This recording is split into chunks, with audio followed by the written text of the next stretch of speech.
দেখছেন এই গাছটির নাম জিমস্টোন ট্রি অর্থাৎ রত্ন গাছ। আর এই গাছের প্রতিটা পাতায় সুন্দর গহনার মতো ফুল ফুটে, মনে হচ্ছে যেন প্রতিটি পাতায় একটি করে গহনার দুল। বেশ চমৎকার। এইরকম গাছ আগে আপনারা কখনো দেখেছেন কিনা আমি জানি না। এরকম আরও কিছু ব্যতিক্রম দেখায়, যেমন একটা মিল্ক লেক বলা হয় এটাকে। দেখুন এখানকার যে পানি এই লেকের, এটা হ্রদও বলে অনেকে, এখানকার পানি একদম দুধের মতো। বেশ চমৎকার, একদমই এক্সেপশনাল। কত কিছু আছে সৃষ্টিকর্তা, কত চমৎকার চমৎকার ব্যতিক্রম কিছু পৃথিবীতে রেখেছে যেগুলো অনেকেরই দেখা হয়নি।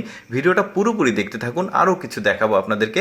বেশ চমৎকার, একদম দুধের মতো সাদা ঢেউ যাচ্ছে হ্রদটাতে।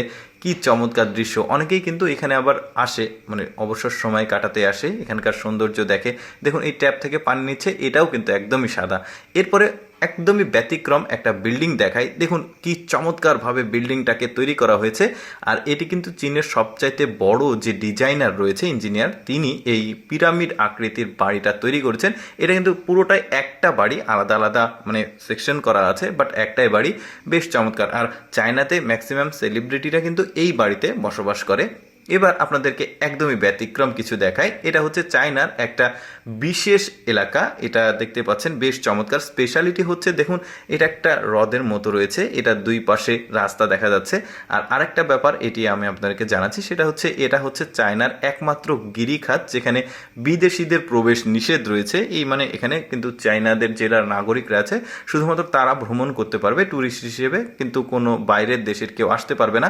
এখানকার সৌন্দর্য ব্যতিক্রম, ঝর্ণা রয়েছে, পাহাড় রয়েছে, এই পাহাড়ের ভাঁজে নদী। তারপরে দেখুন এই পাহাড়ি অঞ্চলের ঠিক নদীর ধার দিয়ে রাস্তা আছে, পাশাপাশি রেল লাইন রয়েছে, যেটা পৃথিবীর অন্য কোথাও নেই। দেখতে পাচ্ছেন এইরকম একটা দুর্গম পাহাড়ি এলাকাতে এরকম নদীর ধার দিয়ে রাস্তা, পাশাপাশি রেল লাইন, রেল স্টেশন বানানো কিন্তু একদমই কি বলবো অসম্ভব, যেটা ওরা করেছে। দেখতে পাচ্ছেন ঝুলন্ত ব্রিজ রয়েছে।